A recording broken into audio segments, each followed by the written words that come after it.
예, 오늘 여러분 예배 시작하기 전에 우리 칸타타 연습을 했어요. 우리 언덕교회 성도님들이 음악성이 뛰어나서 우리는 성가대가 따로 없습니다. 전 교인의 성가대 뭐 이래가지고 각 파트별로 이제 연습을 하시는데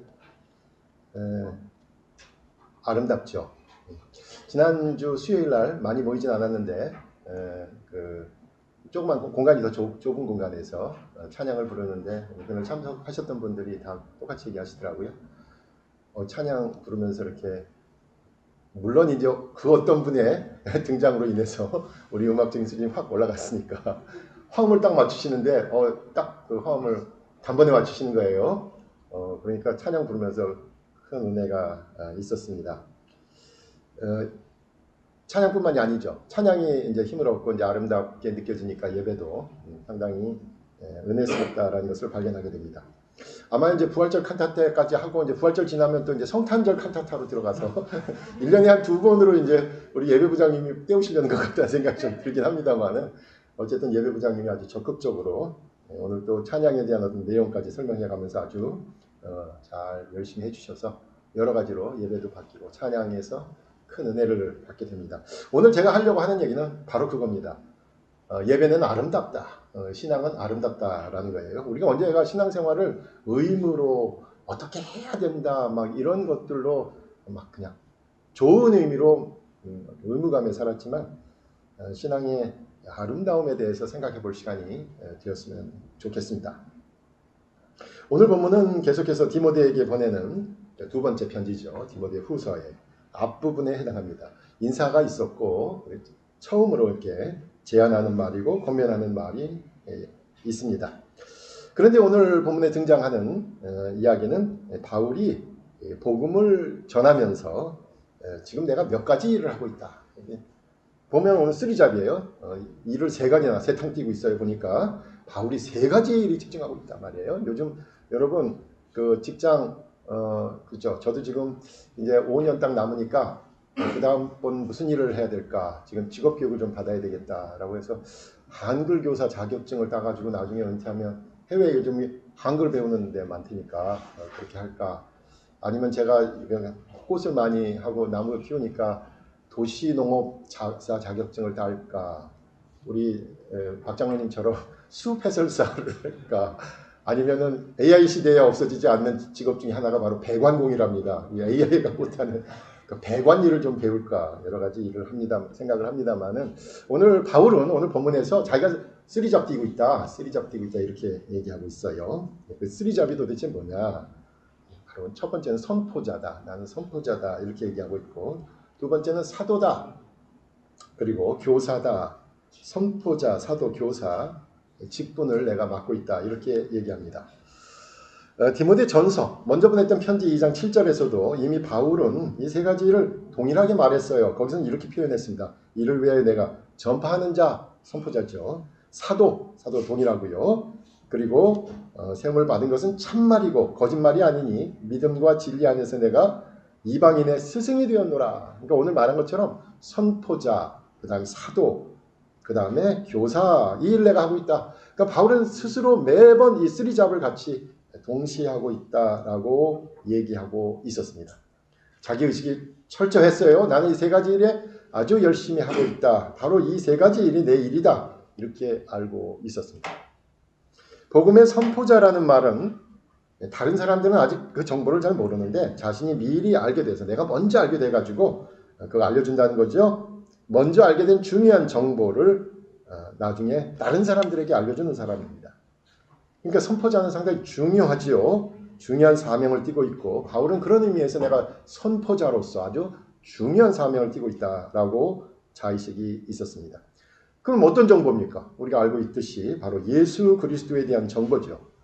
예수 그리스도를 통한 하나님의 구원, 구체적으로는 예수 그리스도의 십자가와 부활, 그리고 궁극적으로는 예수 그리스도와 함께하는 하나님 나라에 대한 소식을 알리는 거죠. 자신이 복음의 선포자라는 말은 그래서 그럼 그 일을 도대체 왜 하느냐? 누가 시켰냐? 그 사람의 뜻을 제대로 전달하고 있는 것이냐라는 질문으로서 그에 대한 대답으로서 선포하는 그 일은 뒤에 두 번째 나오는 사도의 일과 밀접한 연관이 있습니다. 내가 선포자인데 예수님에 대한 복음을 전하고 있는데 그런데 내가 사도로서 권위를 가지고 이거를 편지를 쓴다. 이런 내용입니다. 바울이 사도다라는 이야기는 우리가 흔히 그냥 쉽게 그냥 흘려들을 수 있는 이야기지만 바울이 과연 사도인가는 좀 고민을 해봐야 돼요. 왜냐하면 바울은 초기 문서부터 바울 서신이 이제 뭐 몇 개가 있는지 13개까지 잡지만 이제 뭐 초기의 문서, 후기 문서 아니다 바울이 쓰지 않은 것도 있다 막 이렇게 얘기가 됩니다만 적어도 갈라디아서 초기 문서라고 하는 갈라디아서 1장 1절에도 이렇게 시작합니다. 내가 주님의 사도다. 고린도전서 1장 1절도 그렇게 시작하고요. 로마서 1장 1절도 사도로 부르심을 받았다 라고까지 아주 단도직입적으로 말합니다. 그러니까 바울은 스스로 사도라고 얘기한 거예요. 사도로서 선포자의 역할을 한 거예요. 그런데 사실은 엄밀한 의미에서 바울은 사도일 수가 없는 사람입니다. 사도의 자격이 전혀 없는 사람이지요. 여러분 그 사도라는 말 함부로 쓰는 거 아니에요. 예수님의 직계제자. 그러니까 적어도 우리가 아는 12명의 제자에게만 쓸 수 있는 호칭이었습니다. 여러분 사도행전을 읽다 보면 예수님의 그 12제자 가운데 배신한 가룟 유다가 있었잖아요. 가룟 유다가 자살한 후에 제자들이 모여가지고 한 명을 더 채우자, 12명을 채우자라고 해서 그 사도의 12명을 채우기 위해서 한 사람을 제비 뽑아요. 그때 마띠아라는 사람을 뽑지요.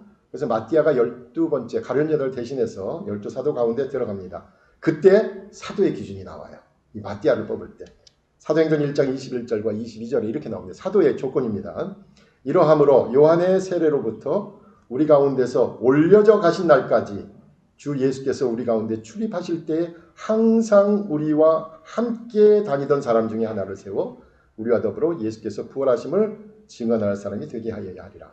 다시 말하자면 이런 얘기예요. 사도의 조건은 뭐냐면 예수님의 이 땅에서의 사역을 하실 때 3년 공생애 하실 때 공생애를 사실 때 함께 동고동락했던 사람으로만 국한되는 거예요. 그게 사도예요. 그런데 예수님께서 3년 공생애를 사실 때 바울은 전혀 예수님 알지 못했습니다. 심지어 예수님께서 부활하셨다라고 나중에 제자들이 전하고 다닐 때는 이 바울은 이 그리스도인들이 유대교의 이단자들이라고 하면서 저주했습니다. 그리스도인들을 잡아서 린치를 가했습니다. 스데반 같은 경우는 어떻게 했습니까? 바울은 처형 그 자리에서 그 처형에 가담했습니다. 그런 유대교 골수분자였던 바울 자신이 도대체 어떻게 기독교의 사도가 된다는 말일까요? 전혀 사도의 조건이 안 맞잖아요. 예수님 시절에 같이 있지도 않았고 12제자 가운데 있지도 않았고 나중에서야 자기가 사도라고 얘기하니까요. 바울이 스스로 사도라고 얘기하는 것은 사도행전 9장에 처음 예수님을 만났을 때 이야기부터 등장합니다. 그것은 뭐냐면 내가 부활하신 주님을 만났다 이거예요. 부활하신 주님. 내가 부활하신 주님을 만나서 주님으로부터 내가 사도로 세움을 받았다. 이게 바울의 주장인데요. 근데 내가 주님으로부터 받았는데 이거 객관적으로 증명할 길은 전혀 없어요. 여러분 부활하신 주님을 만났다? 개인적인 고백은 될 수 있을지 모르지만 일반 상식을 가진 사람은 받아들일 수 없는 주장이죠. 갈라디아서 1장 1절에서 바울은 솔직하게 자신이 사도된 과정을 이렇게 표현합니다. 사람에게서 난 것도 아니요 사람으로 말미암은 것도 아니며 오직 예수 그리스도와 그를 죽은 자 가운데서 살리신 하나님 아버지로 말미암아 사도된 바울이 사도에 대한 이야기, 내가 사도라고 얘기하는 것이 서술어가 아주 길어요. 그게 사람으로 말미암은 것이 아니되 오직 예수 그리스도 하나님으로부터 말미암은 사도다 이렇게 얘기하고 다는 것이죠. 그렇다면 사도 바울이 이제 사도라고 얘기할 때 중요한 내용이 있습니다. 적어도 바울이 내가 사도다라고 얘기할 때는 예수님의 직계 제자들처럼 모두가 동의하죠. 예수님과 같이 있었던 그 사람 아니에요. 또 모두가 받아들일 수 있는 인간적인 승인조차도 아니에요. 그런데 바울이 내가 사도라고 얘기하는 것은 전혀 새로운 기준으로 사도성을 얘기합니다. 그것은 뭐냐면 눈에 보이는 모습으로 예수님과 함께 3년을 동고동락했으니까 사도다? 아니란 거예요. 예수님의 직계 제자니까 사도, 그거 아니라는 거예요. 오로지 얘기하는 바울이 의미하는 사도는 그 같이 지낸 시간의 길고 짧은 것, 계보, 누구의 제자, 누구의 친분이 아니라 그가 과연 예수 그리스도의 진리를 제대로 전하고 있느냐? 다시 말해서 한마디로 말하면 그의 가르침이 예수님에게 비롯된 것이냐? 예수님과 동일한 가르침을 가리키고 있는 것이냐라는 거예요. 사도성은 그가 누구의 제자고 어디로부터 배웠고가 아니라 그가 지금 말하고 있는 것이 예수님의 가르침과 같으냐? 그 가르침에 달렸다라는 것입니다. 만약 우리가 인간적인 계보를 따져가지고 사도성을 따진다면 진정한 사도에 가까운 사람은 우리 가톨릭에서 얘기하는 교황이죠. 그렇죠? 그럴듯하게 맞춰져 있잖아요. 교황은 예수님의 제자인 베드로가 1대 교황이고 그 베드로의 제자가 2대 교황이고 그의 제자가 교황이고 지금 몇 대인 줄 아세요? 찾아보니까 267대까지 왔어요. 여러분이 좋아하는 그 인간적인 계보로 따지면 교황에게 가셔야 돼요. 여러분. 그 교황은 예수님으로부터 시작해가지고 베드로 267대까지 지금 레오 14세까지 왔어요. 그 계보로는 그럼 교황이에요. 그런데 우리 개신교가 말하는 사도성은 그 인간적인 계승의 연속을 말하는 게 아니지요. 바울이 말하고 있고 여기 본문에서 말하고 있고 누누이 편지에서 내가 예수 그리스도의 사도라고 얘기하는 것은 그리고 우리 개신교가 강조하는 것은 바로 그 가르침이 바른 가르침인가라는 겁니다. 그가 가르치는 그 가르침이 성경에 근거하고 있는가? 그 가르침이 교회에서 가르치는 것과 일치하느냐? 그 가르침이 예수 그리스도께서 가르친 것과 같으냐에 달려 있습니다. 그것이 오늘 바울이 자기가 사도라고 하는 자의식에 담겨있는 뜻입니다. 여기서 그래서 중요한 게 있습니다. 지금 내가 가르치는 복음을 아직 다른 사람들은 받아들이지 않아요. 바울은 세상의 방법으로는 증명할 수 없는 하나님으로부터 온 진리를 알리고 있습니다. 예수 그리스도로부터 받은 진리를 선포하고 있어요. 그래서 지금 당장은 피치 못하게 거부하고 반대하는 사람들이 있다는 사실입니다. 아직 잘 알지 못해서, 아직 하나님을 알지 못하기 때문에 아직 그분의 뜻을 받아들이지 않는 사람들이 있다는 거예요. 이 거부하는 사람들로 인해서 바울은 자신에게 필연적으로 고난이 있다는 것을 밝히고 있습니다. 여기서 올바른 진리를 선포하고 있는데, 올바른 말씀을 이렇게 가르치고 있는데, 그런데 사람들은 순수하게 옥석을 가리지 못합니다. 오히려 거부합니다. 오히려 박해를 가하고 있습니다. 그래서 바울은 12절에서 이렇게 말합니다.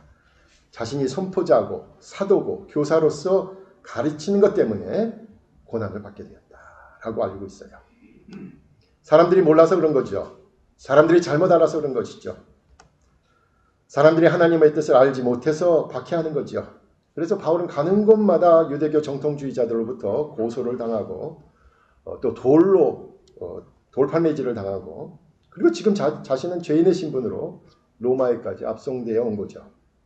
그리고 디모데 후서를 쓰는 이 시기가 되면 적어도 사형을 눈앞에 둔 인생의 마지막 시기였다라고까지 얘기할 수 있는 겁니다. 그렇다면 이렇게 말할 수 있습니다. 바울은 디모데에게 지금 감옥에 갇힌 자신을 이야기하면서 이 고난은 피치 못하는 것이다 라고 알리고 있어요. 다시 말해서 진리를 가르치는 일에는 반대가 있다는 겁니다. 세상 사람들이 받아들일 수 있는 방법이 아니기 때문이죠. 거부하는 것이 오히려 더 자연스럽다는 겁니다. 세상의 진리의 증명 방법을 쓰고 있지 않기 때문입니다. 세상에서는 부정하고 배척하고 반대하는 일도 있다는 거예요. 기본적으로 기독교의 진리는 세상의 세속적인 삶의 방식과는 다르다는 거예요. 그런 점에서 우리가 교회에서 모이면서 세속적인 복에 대한 성취를 바란다는 것은 그렇게 성숙한 신앙인의 모습이 아닙니다. 세상의 일들이 잘 되고 잘 팔리고 잘 이루어지는 것에 대해서 감사하는 것은 당연하지요. 그런데 우리가 원하는 세상은 나 하나 잘 되고 우리 가족만 인정받고 내가 아는 사람만 출세하는 그런 세상이 아닙니다. 나와는 일면식이 없더라도 보다 많은 사람들이 인간적으로 살 수 있고 태어난 조건으로 인해서 차별과 혐오를 받지 않고 모든가 하나님의 사랑을 받은 존재로 인정받는 그런 사회를 이루는 것이 하나님의 뜻임을 우리가 받아들이기 때문입니다. 그러므로 진정으로 좋은 기도는 하나님의 뜻을 이루기 위해서, 주님의 일을 이루기 위해서, 하나님 나라를 위해서 본인이 쓰여지도록 간구하는 겁니다. 바울의 고백처럼 내가 주님을 알고 그 주님께서 나를 지키실 것이기에 이렇게 고난도 감수한다라는 거예요. 그럼 여러분 이렇게 기도하셔야 되겠죠? 남에게 베풀기 위해서 벌겠습니다. 남에게 유익을 주기 위해서 내가 공부하겠습니다. 남과 함께하는 사회를 위해서 투자도 하고 직장에서 또 내가 직장에 도전하겠습니다. 라고 그런 각오로 일을 하셔야 되겠죠. 선한 목적을 늘 되새기며 기도하시기 바랍니다. 세상 어디에 가서도, 특별히 오늘 우리 준석이 형제가 내일 또 먼 길 떠나는데 세상 어디에 가서도 이 목적이 분명하고 항상 순서가 올바르면 어떤 상황에 직면해서도 어디에 서고 언제나 주님께서 함께 하십니다. 이 대목은 특별히 준석이 형제를 생각하면서 적었어요. 네. 그러나 분명한 건 있습니다. 오늘 본문에 보니까 기독교 진리는 고난으로 마감하지 않습니다. 바울은 12절에서 자신이 대면하고 있는 고난을 부끄러워하지 않으면서 그 이유를 분명하게 밝히고 있습니다. 자신이 고난을 받는 것을 부끄러워하지 않는데 그것은 바로 내가 믿는 예수 그리스도를 알기 때문이다. 그리고 예수 그리스도에 대한 그 믿음, 그분이 나와 함께 하시고 끝내는 나를 지키실 것이라는 믿음이 그 어떤 고난도 이길 수 있다. 이렇게 말합니다. 여러분, 그래서 믿음입니다. 믿음. 여러분, 큰 믿음은 그냥 믿습니다라고 힘줘서 얘기하는 그게 믿음이 아니에요. 믿음은 예수 그리스도에 대한 믿음이에요. 예수 그리스도에 대한 믿음. 눈앞의 어려움과 고난과 이해할 수 없는 일들 견디게 해주는 건 바로 이 믿음이에요. 모두가 너는 이제 끝났어 라고 쉽게 내뱉는 그 순간에도 혹시 감옥에 갈지라도 심지어 누구도 함께할 수 없는 사망의 음침한 골짜기를 앞에 두고서라도 우리는 믿음으로 나갈 수 있습니다. 예수 그리스도에 대한 믿음이 있다면 우리는 살아남습니다. 우리가 시작한 이 일이 다른 누구를 위한 것이 아니라 바로 예수 그리스도를 위한 것이었다면 견딜 수 있습니다. 내 자존심을 위한 행동이 아니었고 내 이름을 내기 위한 것도 아니고 내 지위를 공공히 하고자 한 것이 아니라 오직 예수 그리스도를 위한 것이었다면 우리는 견딜 수 있습니다. 우리는 예수님께서 우리를 견디게 하시고요. 우리는 마침내 견뎌낼 것입니다. 그러므로 옳은 일을 하다가 도저히 헤어나올 수 없는 장벽에 마주하고 있다면 오직 예수 그리스도를 위한 일이었는지 다시 한번 점검하는 과정이 필요합니다. 그리고 그 믿음이 있다면, 예수 그리스도에 대한 믿음이 있다면 우리는 그분과 함께 견딜 수 있습니다. 살 수 있습니다. 이길 수 있습니다. 마지막으로 바울은 디모데에게 자신이 선포자, 또 사도, 또 교사의 직분을 담당하다가 고난을 당했는데 디모데 너는 이 세 가지를 분명히 지켜라 라고 이야기하고 있습니다. 이 세 가지는 사실 같은 말입니다. 세 가지를 나눴었는데요. 첫째는 믿음과 사랑으로 행하라. 믿음과 사랑으로 행하라는 것입니다. 바울은 우리가 고린도전서 13장에서도 보는 것처럼 믿음과 소망과 사랑 이 세 가지를 많이 이야기했습니다만 또 다른 경우에도 이 두 가지 믿음과 사랑을 짝을 이루어서 사용하기도 했습니다. 다시 말씀드리지만 믿음은 예수 그리스도에 대한 믿음입니다. 그분을 통한 하나님의 구원을 인정하는 것이고요. 끝내는 예수 그리스도를 통한 하나님 나라에 함께 하겠다라는 참여를 밝히는 겁니다. 그래서 믿음이 진정으로 살아있다면 그 믿음은 반드시 사랑으로 나타납니다. 믿음은 그저 마음이 없는 입술로만 하는 사탕발림 아니에요. 믿습니다. 그런 거 아닙니다. 진정한 믿음은 예수 그리스도를 주님으로 고백하기에 그분의 삶을 따르겠다는 마음의 변화, 의지가 함께 동반됩니다. 그래서 바울은 이 믿음을 사랑으로 역사하는 믿음이라고 정의했고 이 사람과 함께하는 믿음만이 사랑과 함께하는 믿음만이 진정한 구원에 이르는 길이다라고 반복해서 얘기합니다. 여러분, 믿음은 추상적인 것이 아닙니다. 믿음은 구체적입니다. 구체적인 마음과 행동으로 나타납니다. 믿음과 사랑. 둘째는 바른 말을 본받아 지키라 이거죠. 바른 말. 여기서 바른 말은 올바른 가르침이라는 뜻입니다.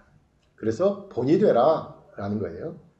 디모데 1장 전서 1장 16절에서도 바울이 예수님의 긍휼을 입은 것은 예수님께서 바울을 본으로 다른 사람들의 본보기로 보이기 위해서 긍휼을 베푸신 것이다 라고 얘기한 것처럼 이제 디모데 너도 다른 사람들의 모범이 되어라 이렇게 얘기하고 있습니다.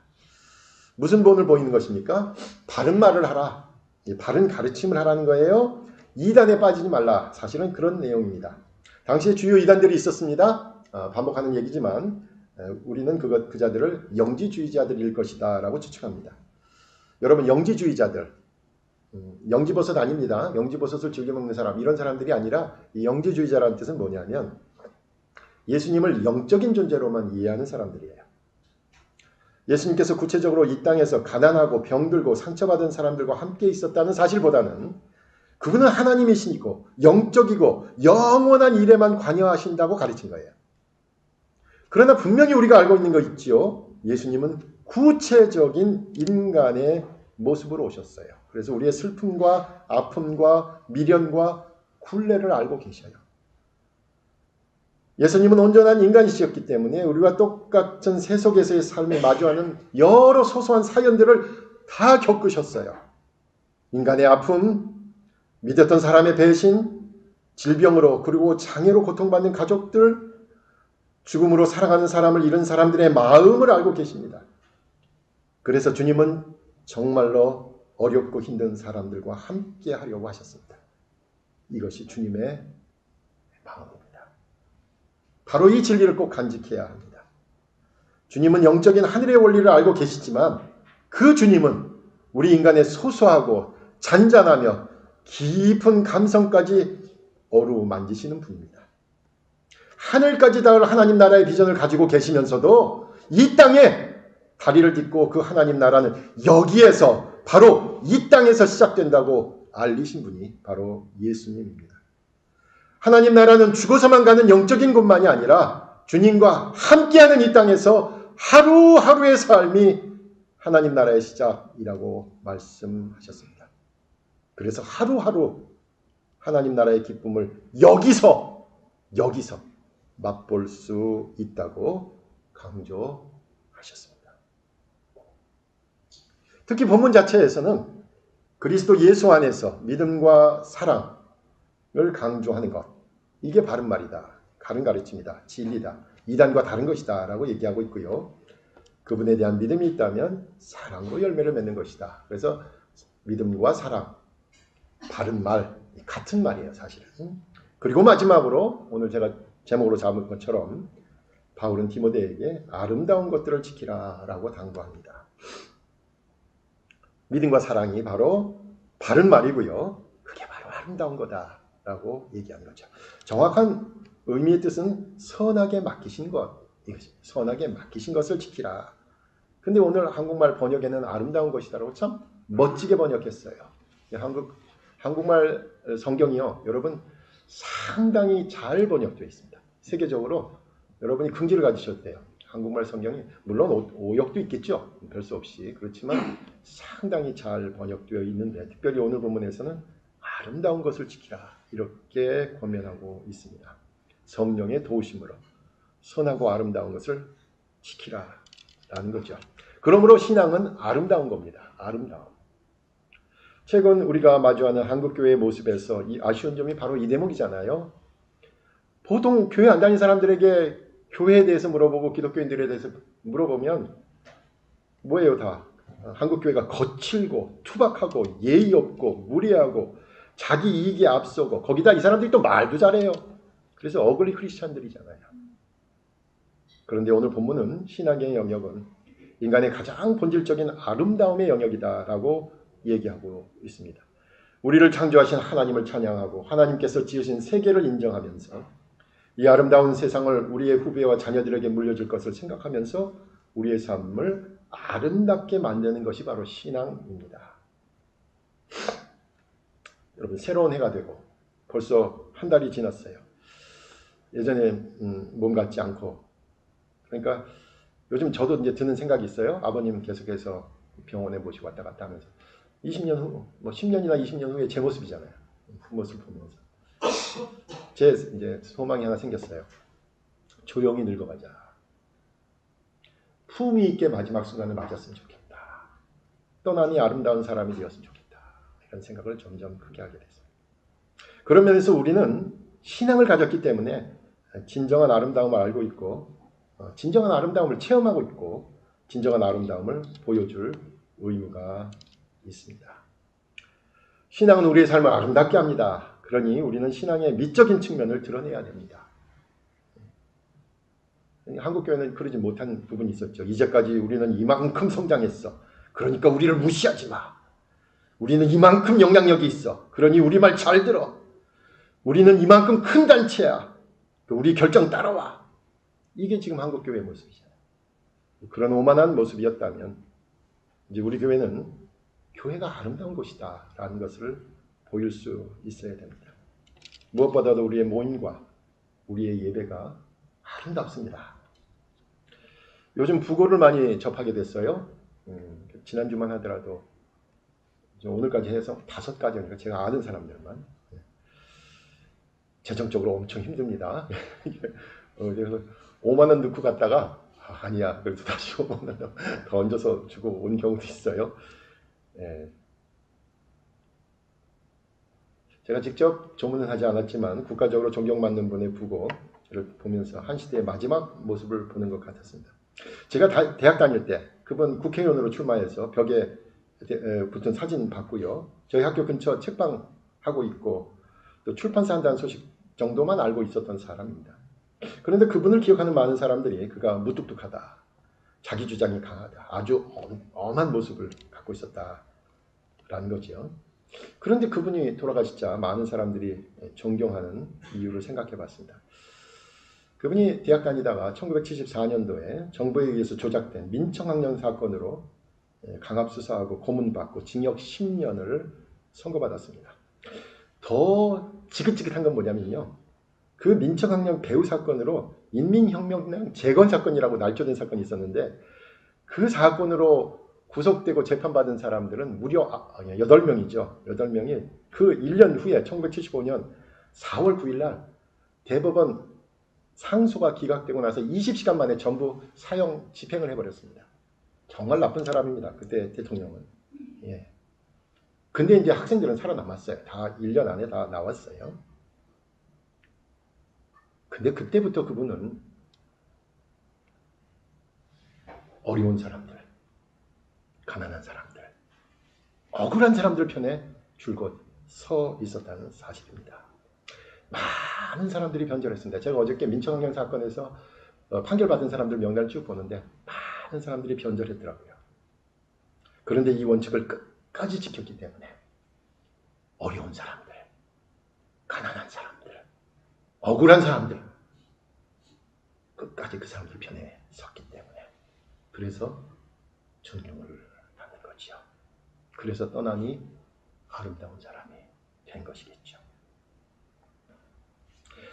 가난한 사람들에게 더 가까이 가려고 하고 어렵고 힘든 사람들과 더 시간을 보내려고 하고 몸이 불편한 사람들과 함께 살아가는 법을 배우는 언덕교회의 성도로서 이제 이렇게 모이시는 아름다운 찬양과 은혜스러운 예배를 드리고 흩어져서는 여러 상황에서 아름다운 삶의 예배를 드리는 우리 모두가 되시기를 간절히 부탁드립니다. 믿음과 사랑, 올바른 말, 바른 말, 그리고 우리에게 맡겨주신 선한 진리를 아름답게 전하는, 선한 진리를 아름답게 전하는, 진선미예요. 그죠? 선한 진리를 아름답게 전하는 우리 모두가 되시기를 간절히 부탁드립니다. 기도하겠습니다. 하나님 감사합니다.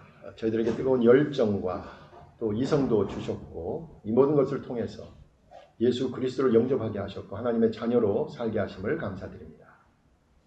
그런데 우리가 주님만 바라보면서 혹시 너무 거칠게, 너무 투박하게 주님을 배척할 정도로 다른 사람들에게 나쁜 영향을 주지는 않았는지 돌아볼 수 있도록 인도하시기 원합니다.